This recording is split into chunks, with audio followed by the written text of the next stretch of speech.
আসসালামু আলাইকুম everyone, welcome back to my channel Manna কিচেনে। আমি মান্না। আপনারা সবাই কেমন আছেন? আশা করি আল্লাহর রহমতে সবাই অনেক অনেক ভালো আছেন। দূরের কাছে দেশ এবং দেশের বাইরে থেকে যেসব আপু ভাইয়েরা আমার ভিডিওটি দেখছেন সবাইকে জানাই অনেক অনেক শুভেচ্ছা এবং অভিনন্দন। আজকে আমি আপনাদের জন্য খুবই ইউনিক এক পয়েন্ট একটি লাভ কেক নিয়ে চলে আসলাম। এই কেকের ডেকোরেশন, কেকের বেস, ক্রিম তৈরি, গানার সব কিছু শেয়ার করব। সম্পূর্ণ ভিডিওটি দেখবেন। প্রথমে আমি শুকনো উপকরণগুলো চেলে নেব। শুকনো উপকরণের জন্য এখানে আমি নিলাম 1/3 কাপ ময়দা, তা থেকে আমি 2 টেবিল চামচ ময়দা তুলে নিলাম।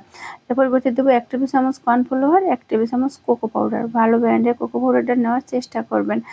তারপরে নেব হাফ চা চামচ বেকিং পাউডার, নেব 1 চিমটি লবণ। এবার সমস্ত শুকনো উপকরণগুলো আমি সুন্দরভাবে চেলে নেব। এই শুকনো উপকরণগুলো আমি 2 থেকে 3 বার চেলে নেব।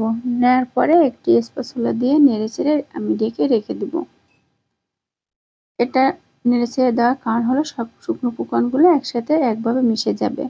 তারপরে ঢেকে রেখে দেবো। এবারে আমি এখানে 2টা ডিম নেব। 2টা ডিম থেকে আমি কুসুম আলাদা করে নেব।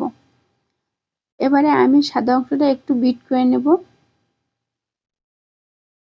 সাদা অংশটা বিট করার পর এখানে দিয়ে দেবো 1/3 কাপ চিনি। মিহিদানা চিনিটা নেওয়ার চেষ্টা করবেন। মোটা দানা হলে অবশ্যই ব্লেন্ডারে করে নেবেন বা শিলপাটায় বেটে নেবেন। চিনিটা একবারে দিব না, একটু একটু দিব আর একটু একটু করে বিট করতে থাকবো। এক পর্যায়ে দেখা যাবে বিট করতে করতে ক্রিম ক্রিম ভাব চলে আসছে আর একদম কালারটা চেঞ্জ হয়ে গেছে। দেন আমরা কিন্তু মাঝে মাঝে একটি স্প্যাচুলা দিয়ে চারপাশে তা মাঝখানে এনে দেবো আর হাত দিয়ে চেক করে দেখবো যে আমাদের চিনিটা পারফেক্টভাবে গলে গেছে কিনা।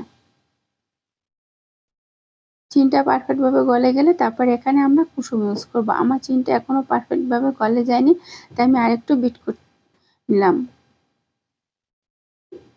আর এখন কিন্তু মিডিয়াম স্পিডে বিট করতে হবে, একদম হাই হিটে বা লো স্পিডে বিট করা যাবে না।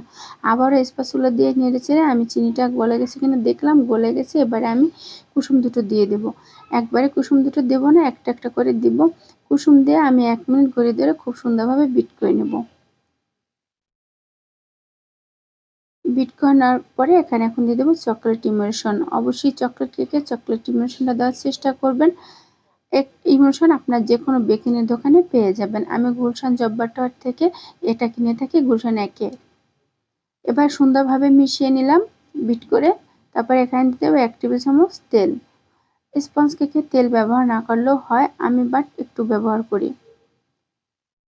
তেল দেওয়ার পরে মাত্র 10 সেকেন্ড বিট করব, এর বেশি বিট করা যাবে না, তাহলে কিন্তু আপনার ডিমের ফোমটা বসে যাবে।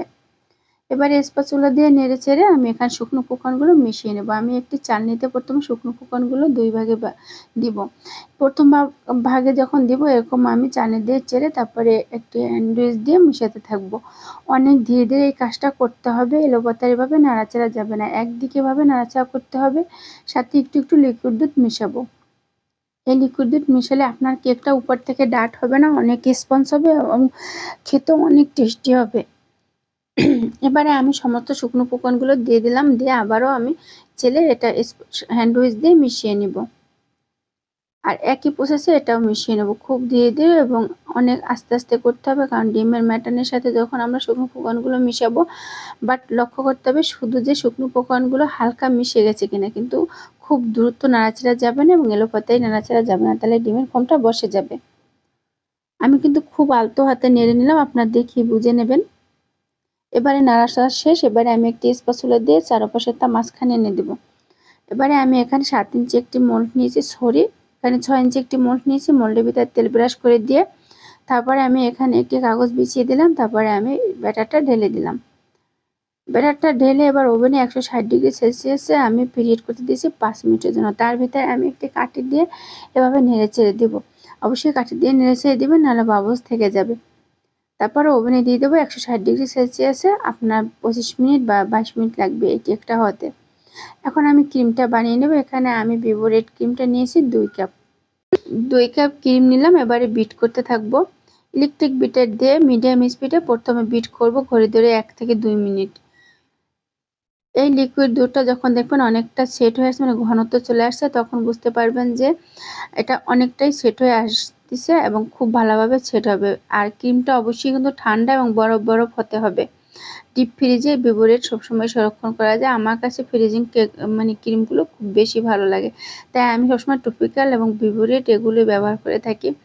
সেট হওয়ার পর এখানে দিয়ে দিলাম আমি 2 টেবিল চামচ আইসিং সুগার দিয়ে এবার আমি আবারও সুন্দরভাবে বিট করে নেব।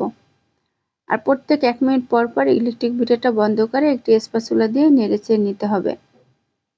এই যে দেখুন আমি 1 মিনিট পর পর একটি স্প্যাচুলা দিয়ে নেড়েচেড়ে চারপাশেরটা মাঝখানে এনে দিলাম। বাট এটা তো ছিল একটি ফ্রিজে ছিল এবং খুব বড় অবস্থা ছিল, আর নিচে আমি বরফের বাটি দিয়ে নিয়েছি এই গরমে, যার কারণে খুব দ্রুতই আমার ক্রিমটা কিন্তু সেট হয়ে যাচ্ছে। আর একদম খুব সুন্দরভাবে সেট হয়ে যাবে, আর বেশি ওভারবিট করা যাবে না, তাহলে কিন্তু বেশি ডার্ট হয়ে যাবে, আর সেই ক্রিম দিয়ে আপনার কেক ডেকোরেশন করা ভালো লাগে না, আর করতে অনেক কষ্ট হয়ে যায়। একটি স্প্যাচুলা দিয়ে নেড়েচে চারপাশে তার মাঝখানে এনে দিলাম। এখানে আমি পাউডার দুধটা ব্যবহার করব। এখানে আমি ডিপ্লোমার দুধটা ব্যবহার করেছিলাম 3 টেবিল চামচ। দুধটা দিয়ে এবার আমি একদম 1 মিনিট সুন্দরভাবে বিট করে নেব। অবশ্যই খেয়াল করেছেন, আর আমি সবসময়ই ক্রিমের ভিতরে দুধ নাহলে কন্ডেন্স মিল্ক, চকলেট গানাশ সেগুলো ইউজ করে থাকি। এগুলো ইউজ করলে আপনার ক্রিমটা যেরকম জমবে এবং খুব গরমেও গলে যাবে না, আর আপনার এই ক্রিম টেস্টি এবং খুবই মজাদার হবে। আমার ক্রিমটা একদম সেট হয়ে গেছে, আমি ওভারবিট করব না, একদম সেট হয়ে গেছে। আর এই ক্রিমটা দেখুন কত সুন্দর সেট হয়েছে, এটা দিয়ে কেক ডেকোরেশন করলে মাশাআল্লাহ অনেক সুন্দর হবে। ক্রিমটা এবার আমি ঢেকে ফ্রিজে রেখে দিব। এখন আমি চকলেট গানাশ বানাবো। এখানে আমি 100 গ্রাম চকলেট নিয়েছি, তার সাথে আমি প্রায় 1/4 কাপ ক্রিম নিয়েছি। তারপরে আমি সুন্দরভাবে এটা গরম পানির ভিতরে দিয়ে মিক্স করে নেব। আমি 2 বার গরম পানিটা চেঞ্জ করেছিলাম। সাথে দেবো আমি বাটার, অবশ্যই বাটারটা দেওয়ার চেষ্টা করবেন, না হলে দিবেন কর্ন সিরাপ। চকলেট গানাশের ভিতরে বাটার দিলে আপনার বাটার চকলেট গানাশটা যদি পাতলা হয়ে যায়, তারপরেও বাটারের কারণে তখন ঠান্ডা তখন অনেকটা ঘনত্ব চলে আসে, কারণ বাটারটা অনেকটা জমে যায়। আর এরকমভাবে আমি এই চকলেট গানাশটা তৈরি করে নিলাম, সাথে একটু রেড কালার ইউজ করেছি। এবারে আমি কেকটা মোল্ড থেকে বের করে নেব। এটা টিফিন পেপার মোড়ে রেখেছিলাম ঠান্ডা হওয়ার জন্য। কাগজটা উঠিয়ে নিলাম, মাশাআল্লাহ অনেক স্পঞ্জ এবং সফট হয়েছে কেকটা। এবার এটাকে আমি 3 লেয়ারে কেটে নেব। 3 লেয়ারে কেটে নেব। এই কেকটা বানানোর পরে প্রায় 1 পাউন্ডের বেশি হয়ে গেছিল। আর আজকের এই কেকের ডেকোরেশনটা খুবই ইউনিক এবং খুবই সুন্দর। সম্পূর্ণ ভিডিওটি দেখবেন, কত সুন্দর একটি কেকের ডেকোরেশন আপনারা দেখতে পারবেন। আমি লাভ মোল্ড ছাড়াও আজকে কিন্তু লাভ কেক বানিয়ে ফেললাম রাউন্ড একটা মোল্ডের কেক দিয়ে। আর কিভাবে বানালাম দেখবেন সম্পূর্ণ ভিডিওটি, তাহলে কিন্তু আপনারাও এরকম শিখতে পারবেন। আর এটা এখন ইজি, আমার কাছে প্রথম অনেক কষ্ট মনে হয়েছিল, কিন্তু এখন আমার কাছে এটা কষ্ট মনে হয় না। আমি রাউন্ড শেপের কেক দিয়ে খুব সুন্দরভাবে হার্ট শেপের একটি কেক বানিয়ে নিতে পারি। সুগার সিরাপ দিয়ে দিলাম, বোর্ডটা একটু বড় নিলাম, কারণ আমি এটা হার্ট শেপের একটি কেক বানাবো, তাই বোর্ডটা বড় নিলে ভালো হবে। আর প্রথম চেয়েছিলাম নামটা আমি বোর্ডে লিখবো, পরে আর লিখিনি। আপনার সবসময় একটু হার্ট শেপের কেকগুলো এরকম বানাতে গেলে বড় সাইজের বোর্ড নেবেন। সুগার সিরাপ দিয়ে দিলাম, ক্রিম দিয়ে দিলাম, এবার চকলেট গানাশ দিয়ে দিলাম। প্যান্ট ল্যাপ দিয়ে চকলেট গানাশটা একটু মিশিয়ে নেবো চারপাশে। তারপর এখানে আমি চকলেট চিপ দিয়ে দেবো। কেকটা কিন্তু চকলেট কালারের ছিল, আর উপরেরটা কিন্তু হোয়াইট চকলেটের সাথে আমি রেড কালার মিশিয়ে এই গানাশটা তৈরি করেছিলাম। আপু বলেছিল অ্যানিভার্সারি কেক একটু সুন্দর করে বানিয়ে দিবেন, আর এই আপু আমার কাছ থেকে আরও অনেকবার কেক নিয়েছে। তা আমি চেষ্টা করেছিলাম খুব সুন্দর করে ওনাকে কেকটা বানিয়ে দেওয়ার। ইনশাআল্লাহ আল্লাহর রহমতে আমি খুব সুন্দর করে বানিয়ে দিয়েছিলাম। উনি যখন বাসা থেকে আমার এই কেকটা রিসিভ করছে, বাসায় গিয়ে আমাকে আরও 3 বার ফোন দিছে। কেকটা ওনার এত পছন্দ হয়েছে যে আমি যতটুকু আশা করেছিলাম আপনি তার থেকেও অনেক সুন্দর করে বানিয়েছেন। বাট আমি এভাবেই প্রত্যেকটা লেয়ারে প্রসেসগুলো করে নিব। আর ইভেন সবসময় তো আপনারা আমার ভিডিও দেখেন, আমি একই প্রসেসে কিন্তু সবসময় কেকের লেয়ারগুলো দিয়ে থাকি। আমি প্রত্যেকটা লেয়ারে চকলেট চিপ, চকলেট গানাশ এবং ইয়ামি ক্রিম ব্যবহার করে থাকি। আর এগুলো সত্যি অনেক ইয়ামি হয়ে থাকে।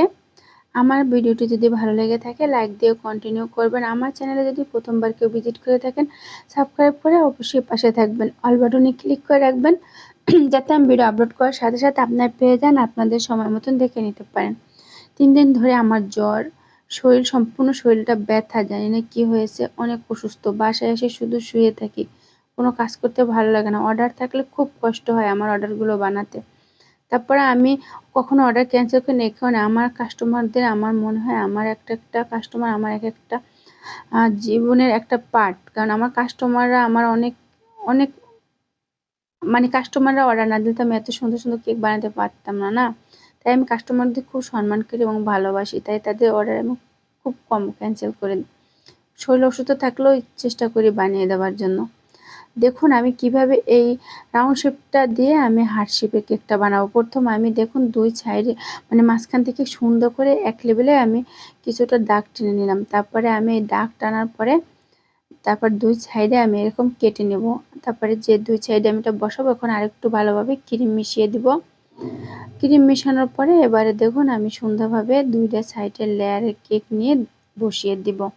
আর এভাবে আমি খুব সহজেই লাভ শেপের কেকটা বানিয়ে ফেললাম।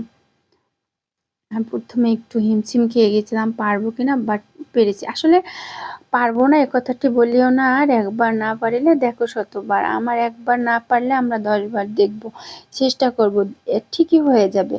আমি কিন্তু একদিন এরকম পারফেক্ট কেক বানাতে পারতাম না, চেষ্টা করতে করতে। আর এখন আমি মনে করি কোনো নামি দামি ব্র্যান্ডের থেকে আমার কেক কোনো অংশে কম নয়, কারণ এটা আমার কাজ করতে করতে আমার হয়েছে, একদিনে হয়নি, প্রায় 4-5 বছর হয়ে গেছে।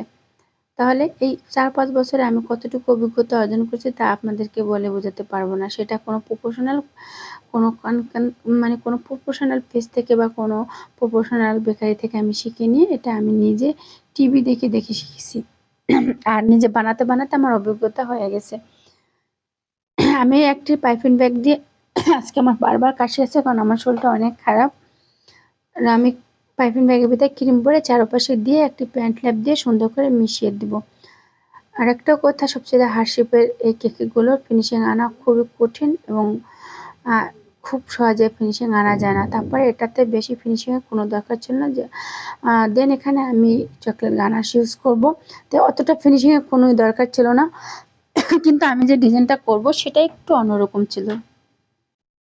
দেখুন আমি একটি এরকম মোটা যে মানে এই কাগজগুলো আমার কাছে থাকে কেকের মানে চারপাশে দেওয়ার জন্য। এই কাগজটা আমি ছোট করে কেটে নিয়েছি, এটা দিয়ে আমি চারপাশে এরকমভাবে ফিনিশিং করে আনবো।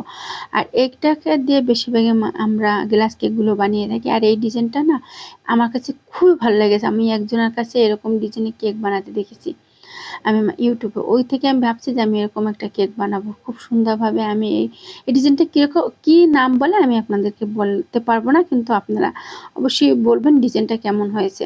তারপর চকলেট গানাশটা দিয়ে এবার 4 ও 5টা সুন্দরভাবে মিশিয়ে আমি বোর্ডটা ক্লিন করে নিলাম। আর এই কাজটা অনেক ঝামেলা, তাই অফ ক্যামেরায় করে নিলাম। তারপরে আমি ফ্রিজে রেখেছিলাম। আর একটা কথা, ক্রিম দিয়ে আমি 10 মিনিটের জন্য ডিপ ফ্রিজে রেখেছিলাম কেকটা, তারপরে কিন্তু চকলেট গানাশটা ব্যবহার করেছি। অবশ্যই আপনারা বুঝতে পারছেন কমপক্ষে 10 মিনিটের জন্য ডিপ ফ্রিজে রাখবেন, নাহলে কিন্তু গানাশটা ভালোভাবে ক্রিমের সাথে সেট হবে না, ক্রিম গানাশের সাথে গলে গলে পড়ে যাবে। একটা মাছি আমাকে খুব যাতনা দিচ্ছিল। যাই হোক, 2টো রোজ করে দিলাম। প্রথমে একটা দিতে চাইছিলাম, পরে আমি আরেকটা দিয়ে দিলাম। আর রোজগুলো আমি যেরকম চেয়েছিলাম অতটা সুন্দর করে করতে পারিনি। গরমে আমার অনেক কুস্তি লাগতেছিল, খুবই কষ্ট হইতেছিল। এবারে নিচে একটা বটার করে নিলাম সিম্পলভাবে। তারপরে আমি এখানে কিছু মানে সুগার বল দিয়ে সাজিয়ে নেব। তার আগে আমি একটু গোল্ডেন কালারের ডাস্ট কালারে একটু পানি মিশিয়ে সুন্দরভাবে উপরে এই ফোলার উপর দিয়ে দিলাম, আর হ্যাপি অ্যানিভার্সারি লিখে দিলাম। লেখার পরে হ্যাপি অ্যানিভার্সারির উপরে আমি এরকম গোল্ডেন কালার দিয়ে দিলাম। আর এই ফার্স্ট আমি কোনো লেখার উপরে গোল্ডেন ডাস্ট কালার ব্যবহার করলাম।